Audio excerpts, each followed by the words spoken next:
Hey, welcome everybody to this week's show. This is episode 206 of the You Can't Comp This NBA Trading Card podcast. I am your host, Russell Gibson, and this week we've got Joe Denison in the hot seat. Joe, how are you today, mate? I'm good. Thank you for having me on. Long-time listener, first-time guest. Feel honoured. What would that normally be? Long-time lurker, first-time commenter? I think so. All right, so my traditional question that I ask every guest is your first hobby memory. I think it's a fantastic icebreaker. Let's just get straight into that and I've got a follow-up question too, actually. Yeah, cool. I would say first hobby memory, probably going to car boot sales back in the UK with my sister. It was mainly Pokemon and Yu-Gi-Oh! That was sort of how I first got started in the card hobby. So are you an 80s baby or a 90s baby, just for context? No, 90s. Okay, yeah. Late 90s. So, yeah, that would have been, I still remember sort of just walking around, like trying to find, I was always a big fan of Blastoise. So, and then sort of got into more NRL, being like North Queensland in like sort of primary school, and then sort of like got out of the hobby for a little bit. Obviously, trading cards was pretty uncool for a period of time, and then like everyone, I think COVID got back into it, was just pretty much watching breaks on my phone, on Facebook and whatnot, and just thought I could do it a little bit better than some other people that were doing it, and that's pretty much up to now. That's pretty much the so my breaker hobby. Influencer was Beast and Big Breaks. Who is your influencer breaker? Like, who was the one that you used to watch and you were like, oh, I wouldn't mind giving this a dabble? There were some, like, I can't think of some of the small breakers earlier on. They were just like local Aussie ones that they were breaking products, but didn't really seem to have much knowledge about basketball and the products itself. And then it was probably Aiden from Boxed Out was like the first one that I saw as like a professional breaker. Who was doing it well, yeah. Yeah, like doing it properly. So I can't think of probably like any other breakers I would have been watching at the time. I guess it was just everyone sort of local to the Aussie scene. Yeah. So this is the perfect time for you now to spruik your break group. Tell us all about that, and then we can move on from that. Yeah. Yeah. So that pretty much just started end of 2021. Just sort of getting back into cards. Found some Prism fat packs in Kmart near home. Thought I'd just buy a ton of it, start selling it. Started sort of like, I guess, flipping packs, and then sort of got enough cash flow, and thought breaking looks cool, could do it a little bit better. And then that was the sort of the start of JD Breaks. My girlfriend at the time wasn't too happy about it at the start. She didn't really know what it was. She wasn't that keen on me spending cash. To a regular person, it makes no sense. Value. Like, let's be honest. Like, your girlfriend. Yeah, it makes no right, sense. By the way, yeah, it's ridiculous. No sense. Yeah. Now wife, but so she thought I was just going to lose a ton of money. Was worried about that. She wanted me to say it's like just be saving, and then it just pretty much started from there. It was it's still a pretty small group, but it's enjoyable. Some really good lads there. Got some really good friends from it. So it's definitely more casual than it is a full-time gig now. Yeah, definitely. So, okay, you touched on being a small breaker, and I wanted to tap into that. So that's the perfect time to do it. So what's your opinion or your observation as a small breaker where you're getting Panini product and now it's become a Topps/Fanatics market? Like, what's your observation about the change? Because I think this is really interesting. Yeah, definitely. Yeah, it's really tough to get product. Flesh that out a bit more, the bottleneck, because I think that the bottleneck. Yeah. It seems to think that I seem to think that they're sort of just sending product to a select few people, and then that's it. Even in Australia, there's only a few retailers that are actually getting Topps product in. Yeah. Whereas with Panini, it felt like it was a bit of a almost free for all. Whoever wanted it could get it. So it's been really tough to get Topps product, and they've been pretty slow with the releases. So you just feel like you're breaking Chrome or breaking Midnight, which Midnight's value and cost is just super crazy high. Yeah, I was actually talking about that on the last stream about how slow the releases have been to come out. And actually, I don't mind it at all. In fact, I would go a step further and say, I actually think that's a positive thing versus Panini, because in my head, Panini was just like, you couldn't keep up. Like as soon as one release dropped, you were getting the notification, okay, the next thing's coming in. And, it just felt like you were scrambling 100%. Just full time. And then the other thing for me too is that, and I'll admit I've lost touch a little bit with what's going on in terms of breaking, just because I'm not doing volume at all anymore.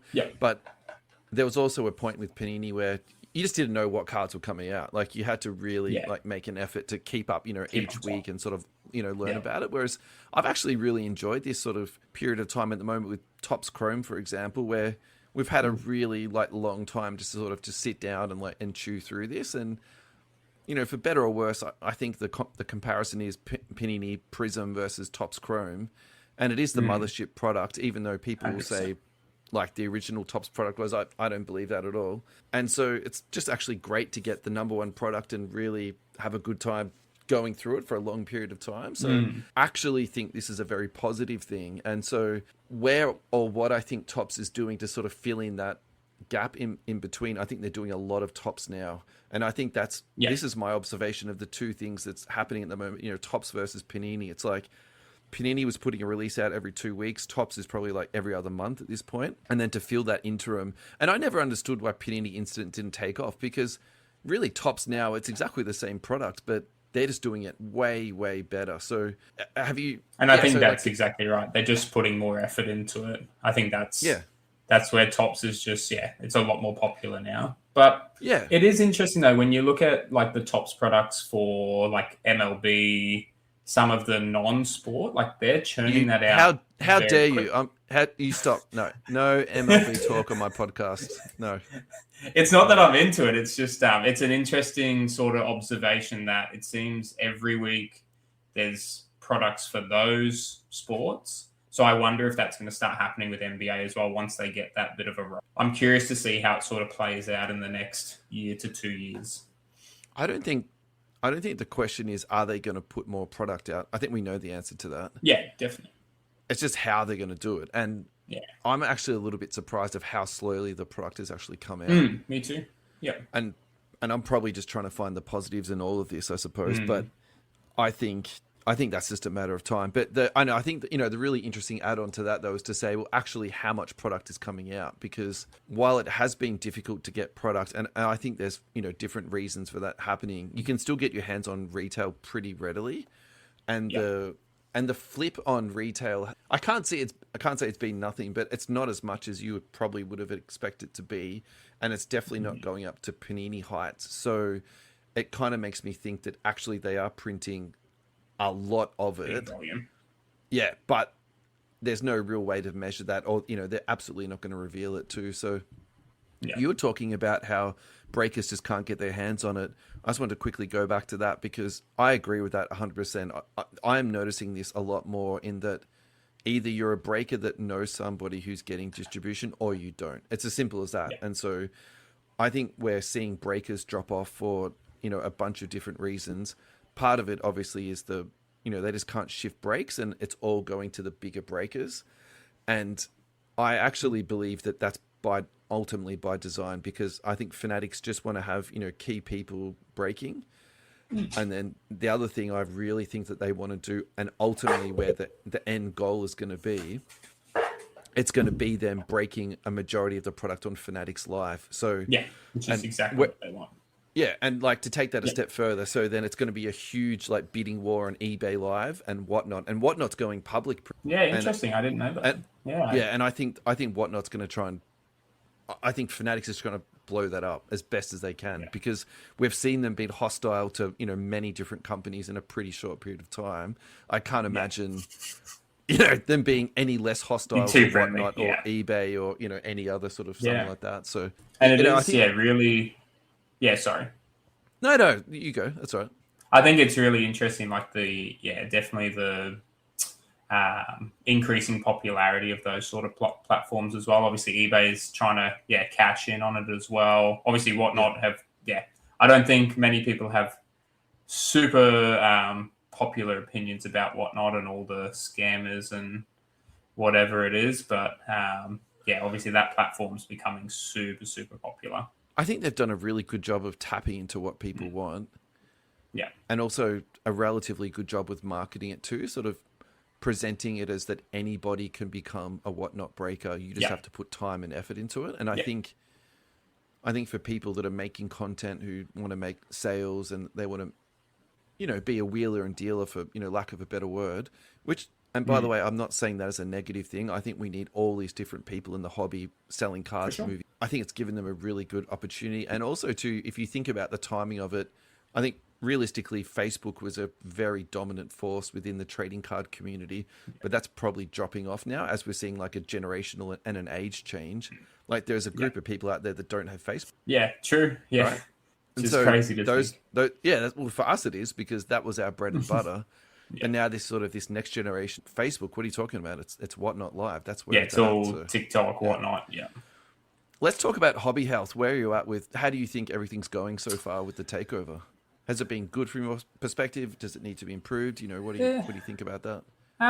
I think overall positive. Like you see, I guess it's the high end stuff definitely popping off. There's huge sales. It seems every week there's something's breaking the record now. So there's definitely good health in the hobby. Numbered rookie cards of like mid rookies are going for crazy numbers. I'm shocked to see that. Yeah. And I think it happens every year, like the new rookie class, everyone wants the hot, new product. It's plus the new mothership. Yeah, for sure. Yeah. And I think everyone's banking on, I think Topps Chrome almost being like the original Panini Prism, like that product where it's like, even the golds of number to 50. the lower to the number to 10 golds of Panini Prism of 2012, like they go for obscene numbers. So I feel like people are banking on Topps Chrome to be similar to that. But yeah, like looking at Cooper Flag's prices, like he's obviously been playing really well recently. And is very young too, by the way.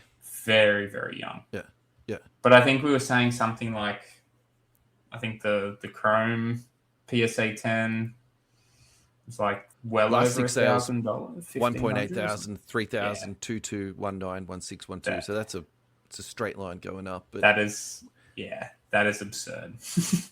It just seems mind-boggling, especially with how much product's coming out. Like, I just wonder if we'll see sort of similar pop counts to the Wemby. Yeah, it's really hard. And so to take your point on that, he's not on card ladder yet. Yeah. Well, he's Topps Chrome isn't anyway. And so, I mean, I don't want to be conspiracy theorist on this, but there's no good reason he shouldn't be on card ladder like now. Yeah. Like, why isn't he there? So yeah, either there's huge numbers on it or they've just been too lazy to get it up. But there's no reason it won't go to... No, I think it will. And it just seems crazy to be, spending $2,000+ on that sort of card. It just seems mind-boggling to me, but obviously that's what the hobby wants. And yeah, obviously when you're seeing those sort of sales, like the hobby is, it is alive and just going. Like it is in a really good place. I think, you're just seeing, I guess, transitions of where that money is going into. We talk about the smaller breakers sort of struggling, but then the high end and the high end sort of stuff is doing really, really well. So it's an interesting time. It just seems like there's been a big shift in the last probably 3 to 6 months now. Yes, transitioned. All right, so really quickly, let's just do a recap. What's been your positives of the changeover, and we'll go to our first break. I think it's always nice to have a bit of a freshen up. I think it's been really nice to see, just the Topps products, just something a little bit different. I think, like everyone said, though, you always miss what you can't have. So I guess the negative is just missing out on some of those really nice Panini products. Like before the podcast tonight, I was sort of thinking about some of the favorite products that I sort of enjoyed to break with Panini, and I don't know if Topps will do as well. So that's probably my con with the takeover. But really keen to see how it all goes. You don't think, or you think they're not? I don't think they'll. I don't think they'll get to, like, with the case hits and the short prints that Panini were doing. I don't think Topps are gonna do as well. Okay. Happy to be proven wrong, but we'll. But do you think that's just the fact that we haven't had enough time to work out what the case is. I think that's true. Yeah, you know, we've what I had a mean? lot Work of it time out, with Panini. Yeah, and you know, every year Panini was doing the same case hits inserts. Like, if you go back and look at sales of Kabooms, this is the perfect example. You could pick up Kabooms 10 years ago, 12 years, like so cheap, like ridiculous, right? So maybe in that sense, I would say maybe people are actually overpaying on that sort of speculation now. And we might actually look back and say, look, that was, you know, there's a whole bunch of... Yeah. All right, let's go to our first break. Now, we've got a very, let's call it a special advertisement for this. And this is not going to be an ongoing one, but this is from Anthony's Card Supplies. Welcome to Anthony's Card Supplies, your one-stop shop for all your GTI one-touches in Australia. Don't miss out on their monthly giveaway ending the 28th of February. You could win $50 worth of GTI products, plus a Cole Anthony signed jersey that has been generously donated by the Bangman and people who listen to the show for a long period of time. The show intermittently on and off, so thank you. Fast shipping, quality products, collector trusted. Follow us now and don't miss our drops. Anthony's Card Supplies. Protect your pools. So guys, just to double verify that, you need to go to Facebook and then search for Anthony's Card Supplies. Give him a follow. If you need some one-touches, hit him up. Alrighty, we are back, and we are still with Joe Denison. Joe, how are you traveling along so far?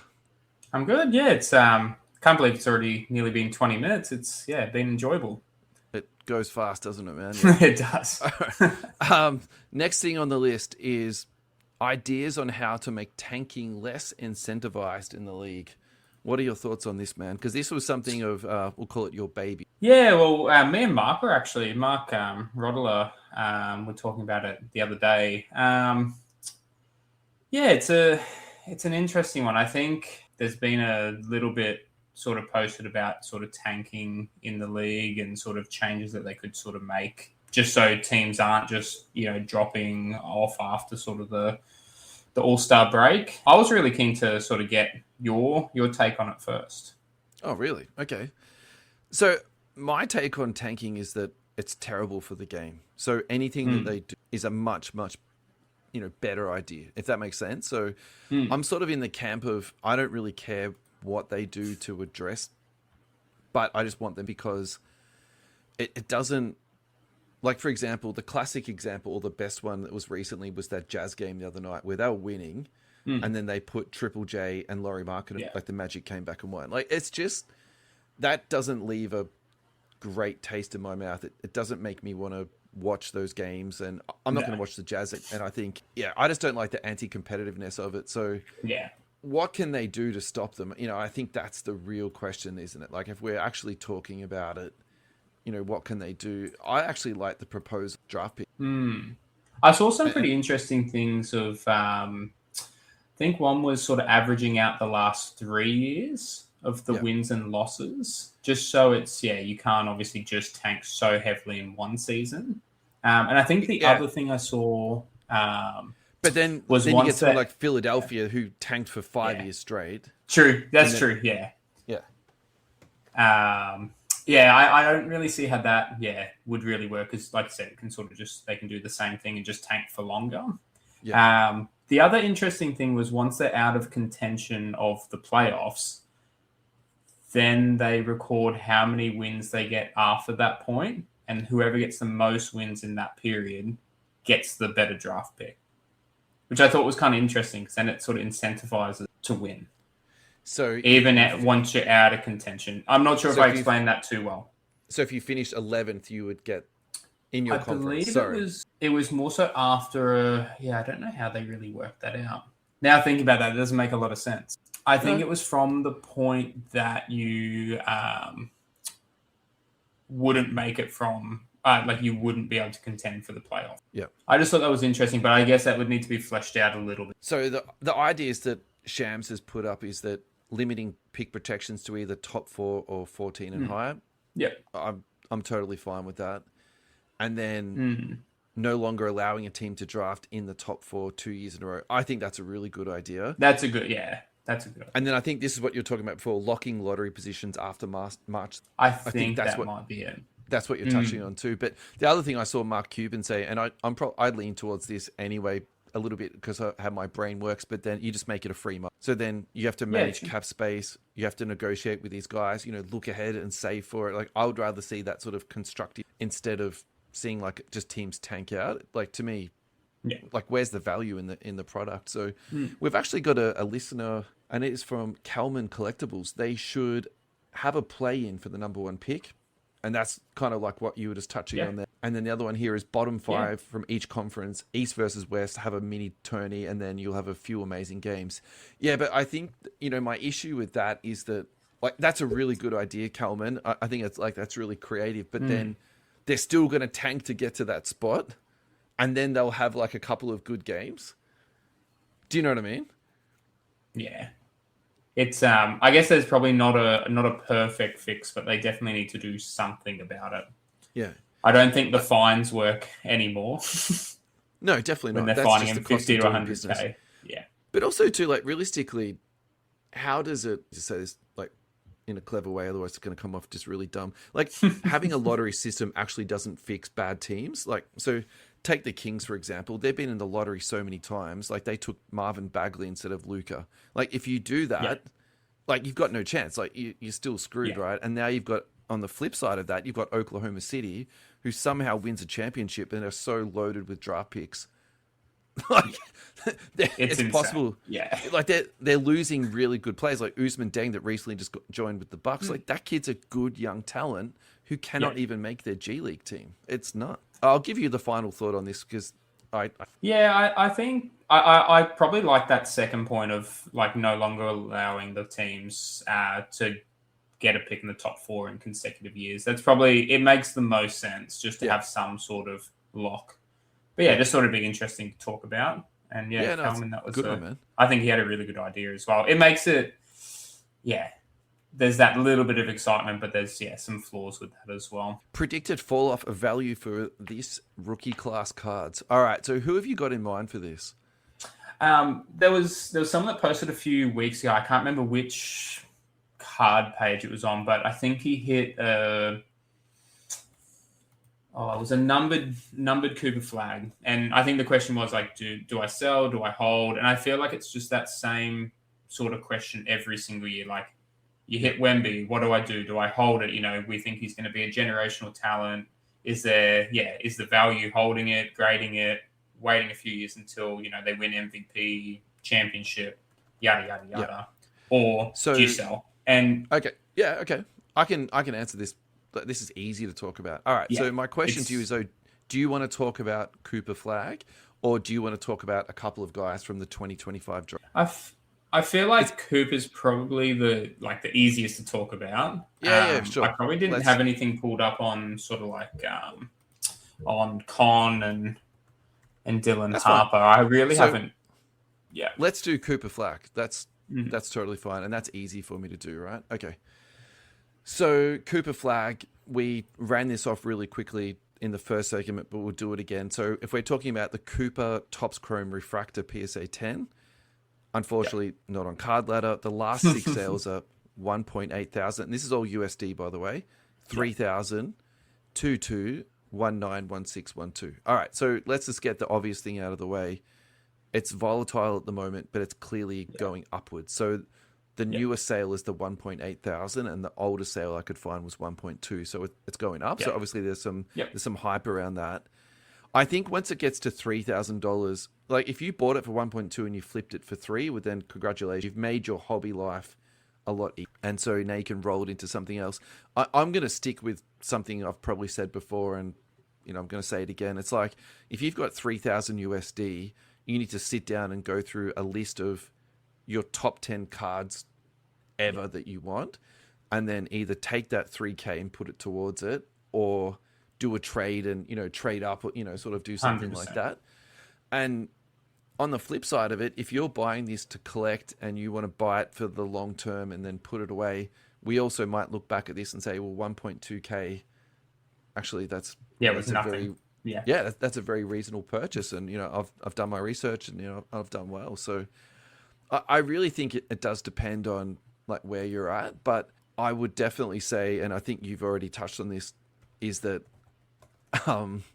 there is rookie hype at the start. So you do need to really, be cognizant of that and sort of get your head. And even with those, How obviously that sought after influences. sets as well.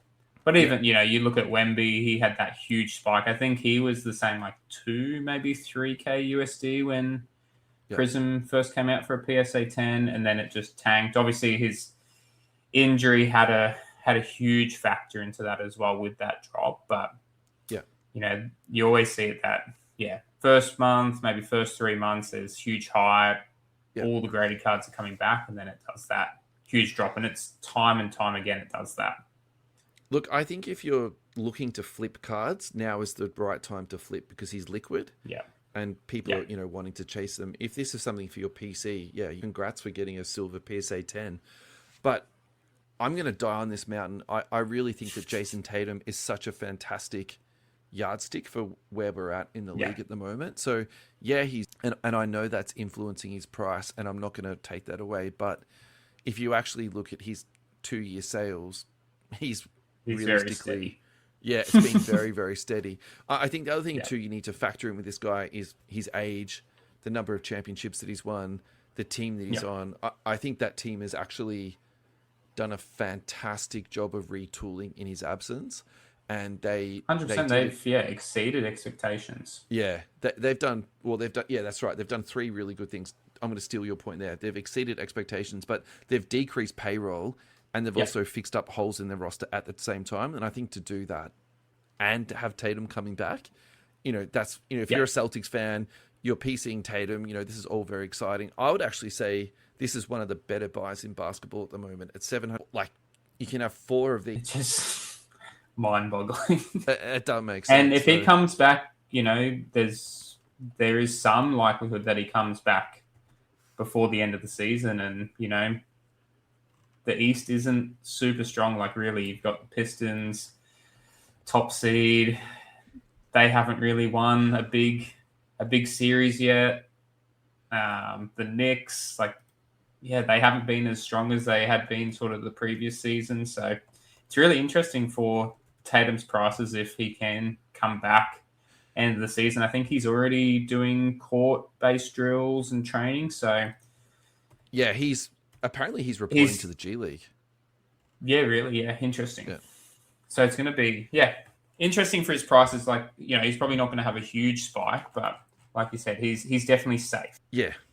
I think now is probably also a good time to pull up a LeBron directly compare to that. All right, this is a little bit tricky because obviously this is numbered to 300, but that's fine. What's Let's go. Chrome base doing? Would that be a better sort of comparison? Let's do this really quickly and then I'll do the Chrome base, right? Yeah. Okay, so this is like my second point here. So you've got 3,000. Yes, this is a big difference, and it's been a minute since this card is sold, so this is not the perfect comp here. But you can take that 3,000 and put it towards a lower graded. And I would take the LeBron lower graded every day of the week versus a Cooper. I think if you're looking long term, the super interesting thing for me with LeBron at the moment is I actually think he's picking. I think people are getting this guy and. Okay, here we go. So you can get a BGS 9 for 500. Yeah. So you could have 6 of those. PSA 10's 3,000. 1. Yeah. Population on that. Just, insane. So you get one of those for a coup. Yeah. So I think, so to really succinctly answer your question, I think the Cooper Flags is for hardcore PC guys, for flippers, and for people that want to roll it into something bigger. So, alrighty. Thank you so much to Neon Trading Cards for your ongoing love and support. Head to neontradingcards.com where you'll find a huge array of breaks. Soccer, NBA, MLB, F1, AFL, NRL, WWE, and Marvel. Find Neon Trading Cards on Whatnot. Neon is the exclusive home of the Lucky Card Co. repack products. That is an absolute Australia's leading multi-sport repack company. Neon is also a Tops and Fanatics direct breaking partner. This week on Neon's Whatnot platform, Neon have just launched their official second channel, Neon Trading Cards Plus. On the Plus channel, you'll have soccer, MLB, F1, AFL, NRL, WWE, UFC, and Marvel. So guys, what you need to do is go to Whatnot and search for Neon Trading Cards Plus. So if you think that you're not seeing as many breaks at the moment, that's the reason for that. But don't worry, The guys just had too much action for one platform. That's why they're opening up another channel. Meanwhile, the main Neon Whatnot channel will run NBA breaks and Lucky Cardco repacks. Get in, get ripping, and don't miss out. Neon is where the action is at. Joe Denison, we are back. How are you doing? Doing well. I'm hanging in here. Are you keeping hydrated? Because at this point, you probably need to... Not water, unfortunately, just a little bit of Pepsi Max. Pepsi Max. Caffeine at this time of night, man. What are you doing? Yeah, terrible. Alrighty. I'm still young. Can we please talk about the Logan Paul sale? Oh, I thought there was no talk outside of NBA. I can't believe that's true. You've added this to the list. I want to make an exception to this week's show for this because I actually think this is a really massive deal. I think it ties in really well with a few of the points that we sort of talked about with the live selling, where the state of the hobby is, I guess, as a whole with trading cards, sports cards as well. Yeah. I just don't like Logan Paul. It's terrible for the hobby. So him personally, but for people out there that do like him or don't know why don't you like him? What's that? Sorry. Why don't you like Logan Sorry, just Paul? cut out a little bit. That's all right. Got to keep it PG. Just some of the stuff he's done in the past, like the crypto scams. You're going to Japan tomorrow. He's had a bit of controversy over there. Oh, at the suicide forest. Yeah. Yeah. So I just feel like he's not. I don't know. I don't think he's not a net positive for the hobby. Obviously, heaps of hype around that card, drew heaps of attention. Even I was talking to my boss at work who has no idea on Pokemon cards apart from her son loving it, and like she still knew something about it. Was absolutely shocked that a card could be worth that much, but it's shocking, 100%. Yeah. I think that one common theme for me about the Paul brothers is how good. 100%. Yeah, you can't take that away from them. No, and I think that's what they're very good at generating hype in. Like his brother's a professional boxer that can barely box. He's the highest paid. He's one of the highest paid athletes. Yeah, it's insane. Yeah, you can't take the marketing away from him. No, you can't take that away from them and what they've achieved in that space. So I think, kudos to that. All right, so I'm going to reference a website that's called Yo Mama. So take this for a grain of salt. But I sort of remember this to be relatively accurate, despite me not following this. All right, so this is going to be a little bit long, but I'll try and skim through it. In 2021, Logan Paul purchased the PSA 10 Pikachu Illustrator, and he acquired it for reportedly $5.275 million, which at the time was the most expensive card. The world records recognized it as the most expensive card. So I'm sure he, again, going back to that marketing thing, in 2022, so just a year later, he partnered with Liquid Marketplace to fractionalize the card. He sold 51% of the ownership in the card to investors for $2.6 million, while retaining 49% himself. The idea behind that was to allow multiple investors to own shares of the card, or another way to say that is essentially on a loan and not have to pay any if done well. In 23-24, reports circulated that Paul reacquired full ownership of the card through a restructuring of the deal. And I read that he kind of leads around how the website worked to pull that. Pull that deal off. Let's call it that. Details around the unwind liquidity options for the shareholders and investor outcomes have been debated online. There's a lot of reporting around people not being made whole. So he's taken possession back of the card, but then not paid people back for their fraction of the card, which I think is pretty pathetic. I think that's the only way you can really say that. And unsurprising. And his response to that was, well, it's not on me. It's to do with the shareholders. It's to do with the company. He never took responsibility for that. So I'm really hoping once he's made whole for this card, everybody else is made whole that is entitled to be. Do you know what I mean? I feel like if that doesn't happen... you would hope so. Yeah. And you feel like with that much attention, he would have to. But he's shown that behavior in the past not to be a stand-up guy. So we'll see. It'll be an interesting space to follow, at least. The saga has become a case study in celebrity-driven collectibles, fractionalized ownership models, illiquid alternative assets, and how hype cycles intersect with finance. And I think that's a really, good summary. The only thing I want to add to that is the live stream that Ken Golden did, because that was brilliant. And I think that the hobby space, for lack of a better word, an interesting space to be in, because some people have money, some people don't have money, some people have $16 million to spend on a single card. Like it literally touches everybody. And I think at the end of the day, and I don't want to get too soppy about this, but I think most people that are in the hobby want to be part of the hobby.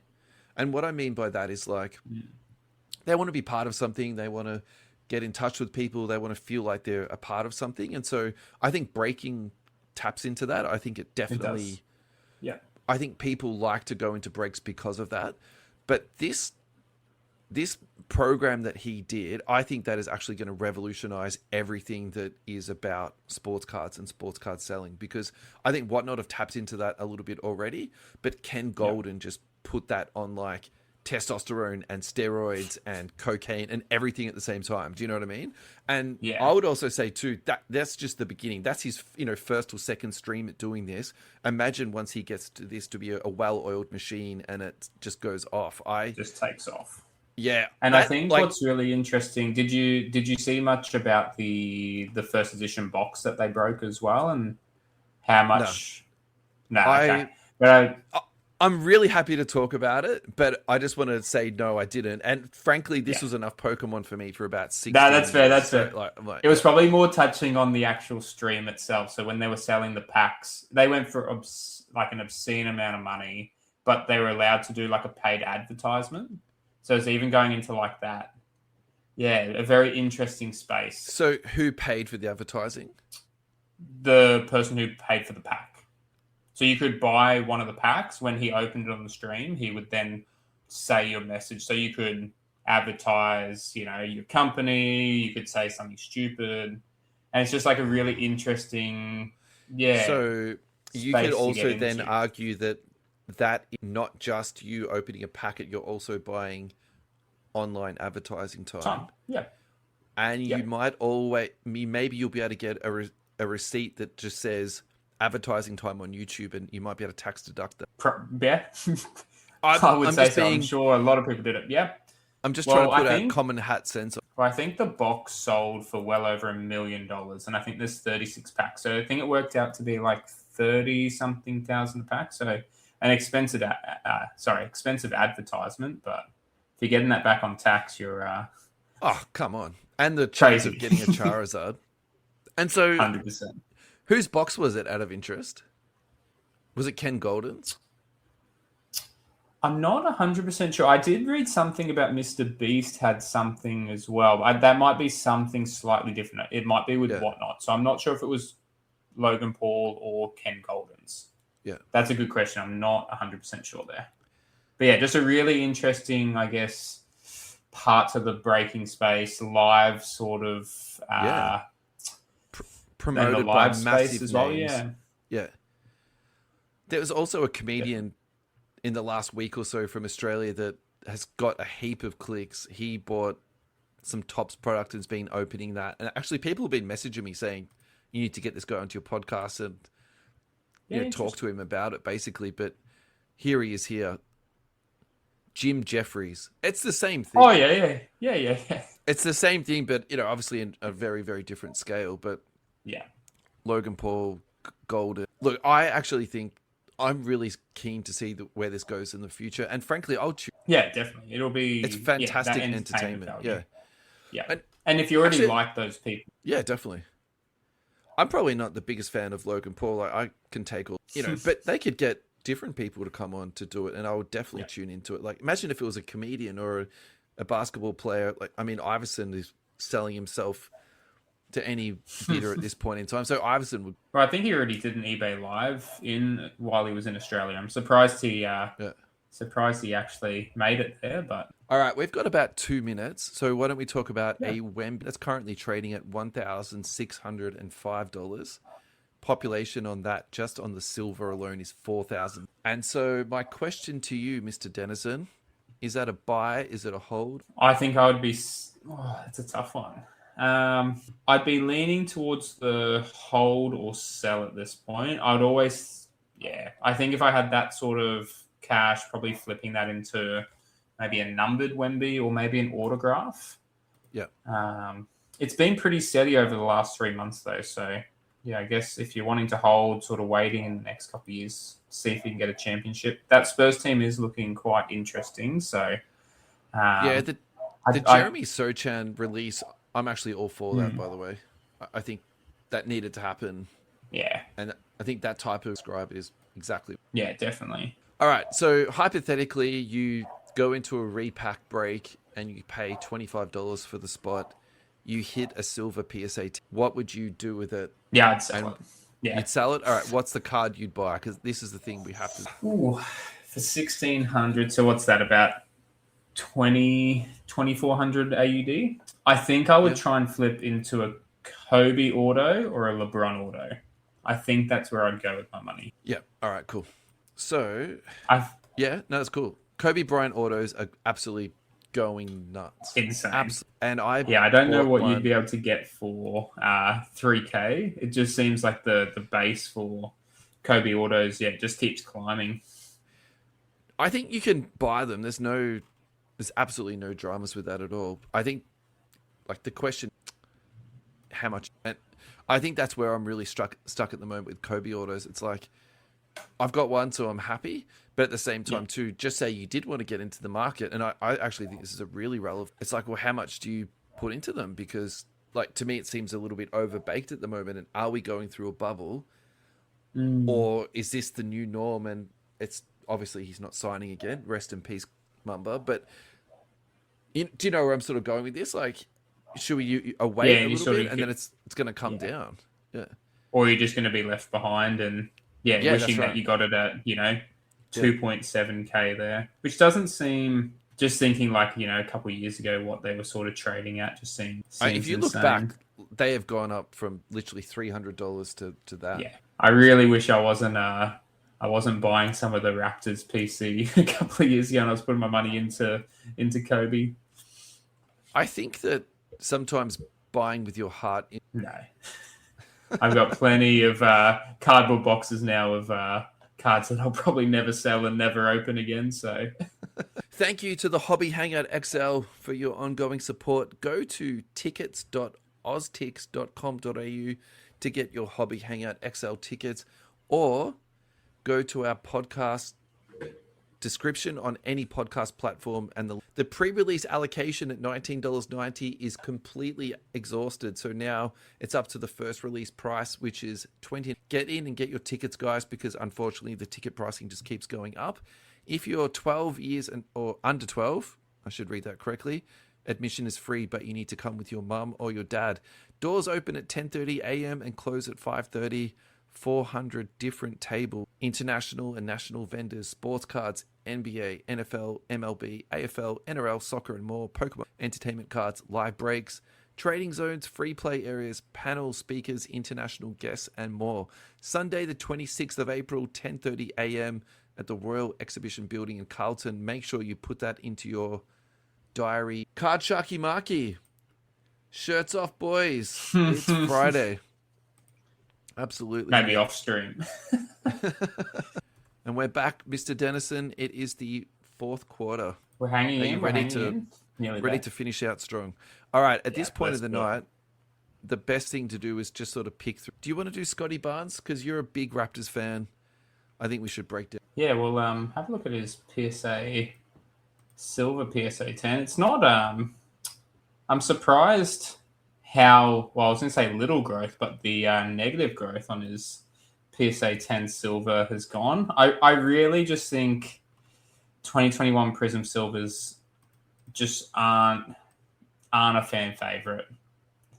I feel like the Photoshop jerseys on the college photos just sort of ruin it a little bit. I actually don't have one of these in my PC for that. But he's trading at $152, which seems absurd.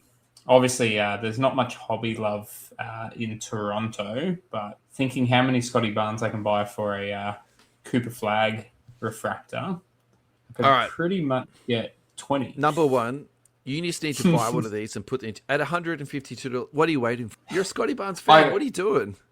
I don't like the card. I have a couple of Prisms, and I'm just not a big fan of the image.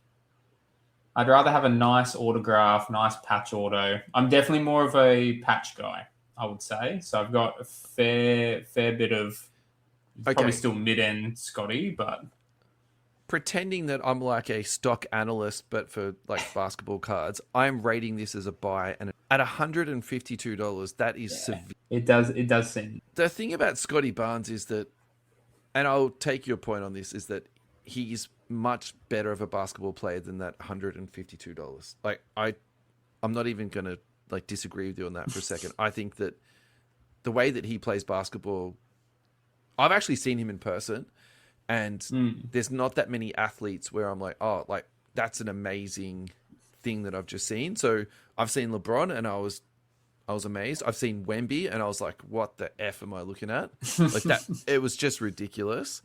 And I've seen Russell Westbrook chase down a ball, which I was like, there's no way he's going to get to it. Like athletically, I'm going to put Scotty Barnes in the basketball court in my mind. And so I just feel like for a guy like that, it's just a matter of time until he gets the accolades. Like, maybe defensive player of the year. I think that will be tough for him to get just because of the way he plays. But he should be all defense multiple times. He should be all NBA at least 3 times. He's an all-star this year. How many times?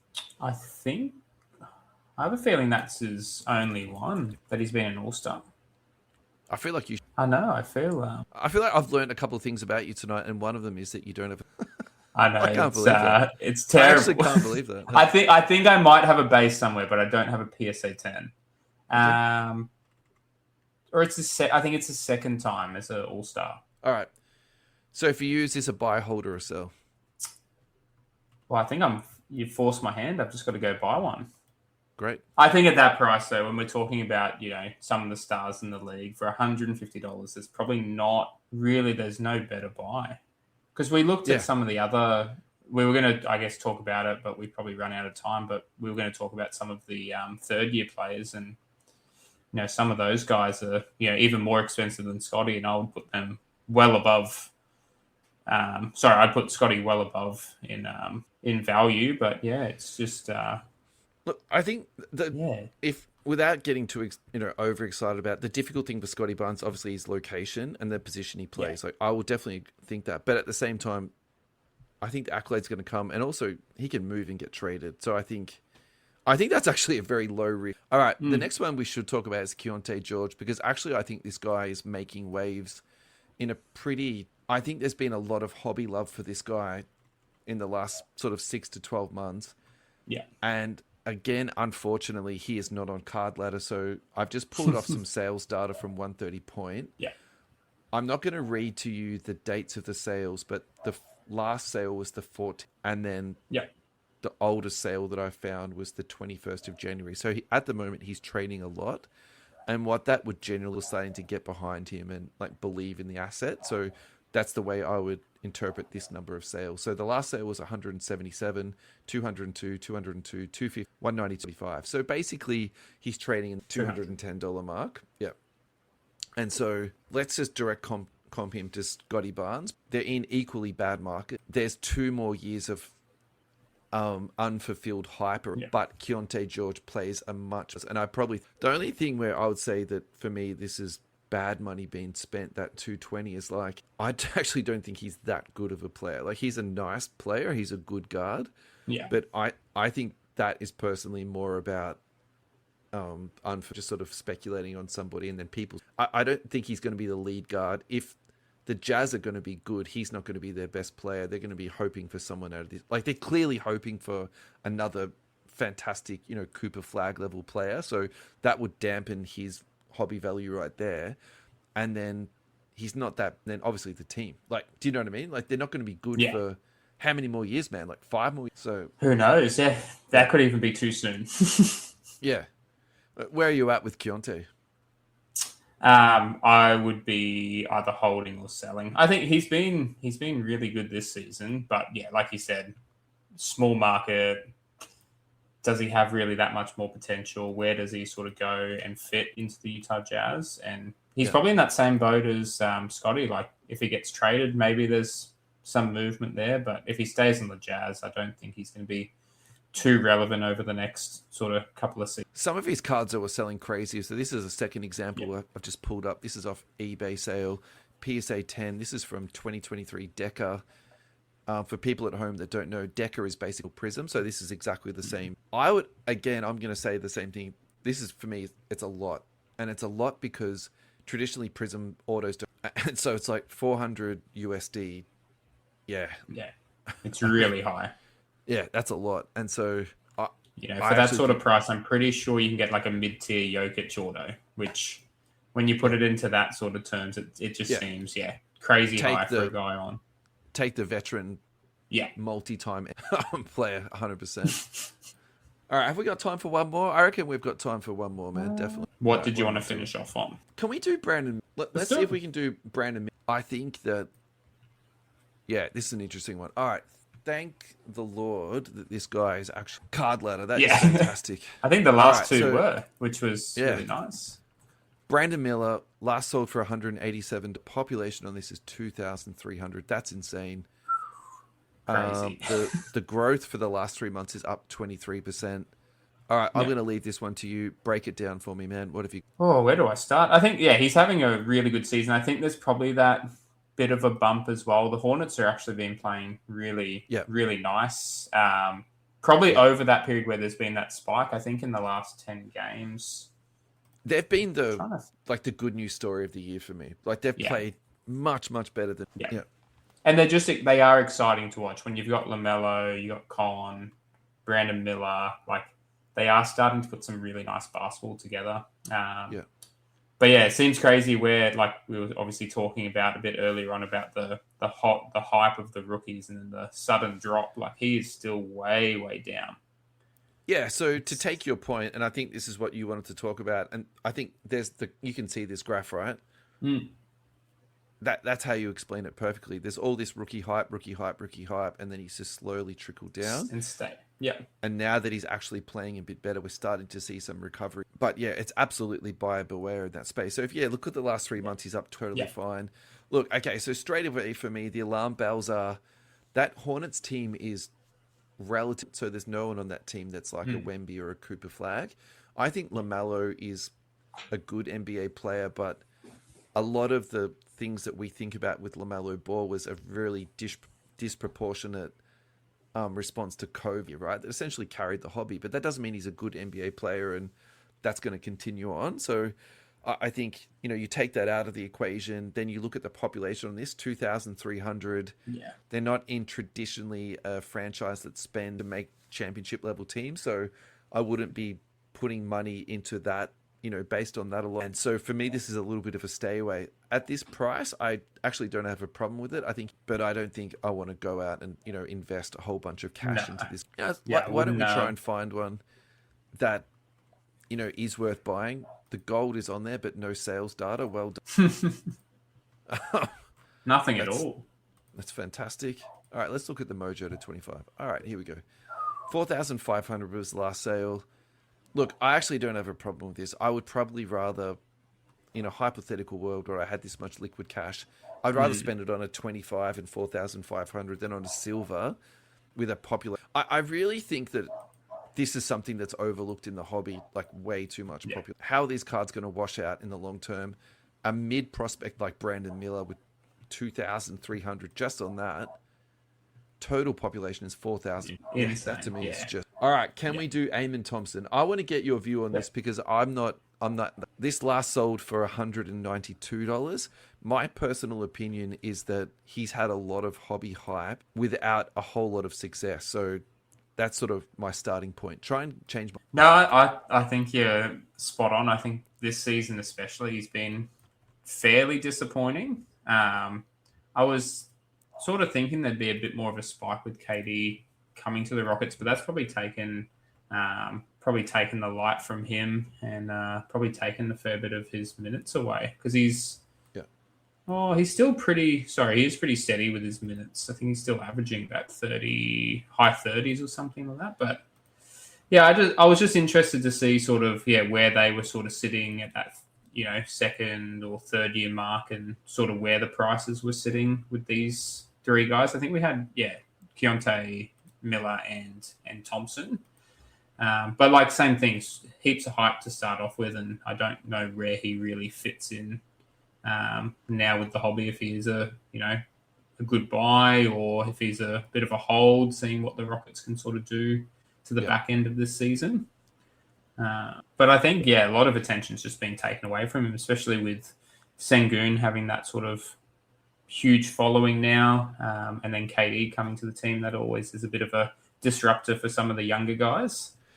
Yeah, I agree with you. I think Sengun is probably going to be the hobby king of that team. I think KD is such an enigma within the hobby that you almost disregard him, particularly when you're talking about younger prospects. And KD's going to be gone pretty soon, right? Like we can both agree on that. Actually, looking at his sales data for the last year, he's up. Sorry, the last year he's down 3%. It looked like to me So for the last 2 years, so the last 2 years he's up 20%. It's actually not that much. Look, actually, I've got no problem with this price. I think it's speculative, but I've seen a lot worse money spent. And then if you're comping this to the Tatum, which I think is the important Tatum, it's about 3 to 4 times, cheaper than a Tatum. So I think that's about right. I've got no real problem with this, particularly how hard it is to grade a silver PSA 10. We've actually got a listener question on Facebook Live. Jared Begg, what's up, buddy? And we're going to go out with this. Joe Denison, will the Wemby bubble burst or has it? I think it's going to be on the way up, to be honest. I think his prices went way down after his injury. I think it's just going to keep climbing, especially with the trends that we've seen with some of that obviously the higher marketable players, unless he gets injured again. And then, we might be, on track with sort of Zion territory. But no, I think we've seen it. Like, I checked, I think it was a few weeks ago, I sort of checked the price of some of his numbered cards, and they're back up again from where they were a couple of years ago. So I think it'll keep climbing. Okay. I really do. My answer is, if he stays healthy and the phase that we're entering into with fanatics, marketing, bringing money into the hobby, we've just seen that insane sale with the poker. I think in the next couple of years, we're going to have all these old dogs leaving. So someone has to take over. And I think it's most likely it's going to be Wemby, health permitting. Yep. That being said, if he gets injured, the dump on this guy is going to be like an absolute landslide. And I think ultimately, at the end of the day, that's why I've been so cautious with buying almost zero Wemby at all, because I'm too scared of the dump. Like, 100%. Because I look at him run around, I'm like, oh my god, it's just freakish, It's like, well, when are you gonna hurt yourself? So I'd be really worried to, especially spend that sort of cash on him. Like, at his best, I still think he's probably undervalued, but just that risk of takes one more blood clot, some sort of ligament injury, and then there's a few $1,000s down the drain, which I'm not that keen. I'm not that big of a gambler to speculate on a card like that, so I'm just going to stay away and keep with my very cheap Scotty Barnes. What, the one you haven't purchased? Yeah, the what? Well, I'm going to have to go out and buy one, aren't I? So... Today. Hopefully I've shamed you into that. Great. Exactly right. Hey, man, thank you so much for coming on today. This has absolutely flown for me. I've had a really great time. Yeah, me too. I'll give you the final word, my friend. Yeah. No, just, really appreciate coming on. Really enjoyed it. And hope I can come back on at some point down the track and, have some more fun. Really appreciate it. Cheers, mate. Thanks, everyone, for listening. Have a great day. Card Sharky Marky, thanks, legend. Appreciate you, mate.